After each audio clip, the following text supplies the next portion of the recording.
정부는 백신에 관해서 제대로 된 대책도 없이 그저 믿고 기다려라는 입장입니다. 아마 믿고 기다리다가 백신을 확보하면 그것도 다 계획에 있었던 것처럼 하고 넘어가려는 그런 꼼수 계획을 가지고 있는 것 같습니다. 아직 임상이 최종적으로 종료되지 않은 백신으로 대통령이 끝내 온 국민을 실험 대상으로 삼으려는 것은 아닌지 이해할 수 없는 상황이 벌어지고 있습니다. 우리 국민의힘은 양질의 백신 확보가 코로나 종결에 가장 중요한 게임 체인저라고 여러 차례 강조를 했고, 정부가 백신 확보에 소홀히 할 때도 예산도 마련해 주면서 백신 확보하라고 요구를 해왔습니다.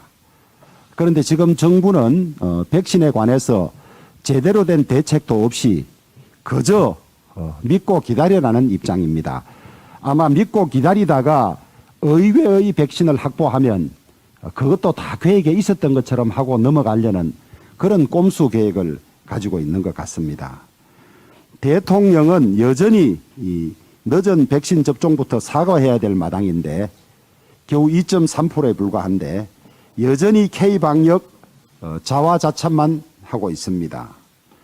대통령께서 백신 수급의 불확실성을 현저하게 낮추고 있다고 하셨는데 그것이 노바백스 백신을 두고 하신 말씀이라면 또 다른 걱정일 뿐입니다.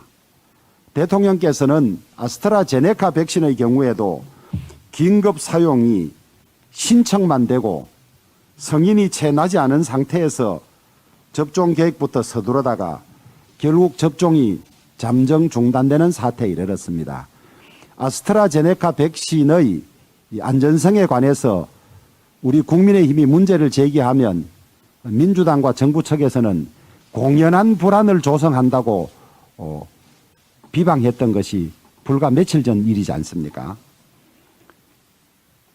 아직 임상이 최종적으로 종료되지 않은 백신으로 대통령이 끝내 온 국민을 희망 고문하거나 실험 대상으로 삼으려는 것은 아닌지 이해할 수 없는 상황이 벌어지고 있습니다.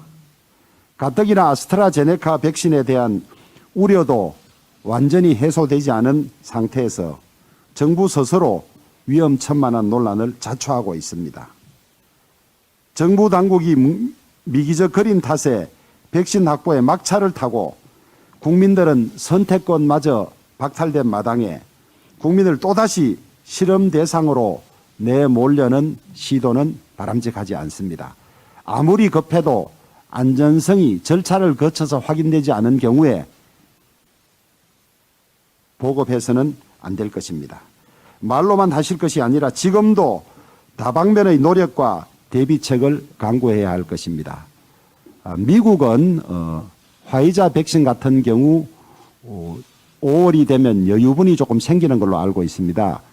한미 정상회담이 추진되고 있다고 듣고 있는데 그런 기회에 미국의 여유분 백신을 구하는 노력도 최선을 다해서 기울여야 할 것입니다.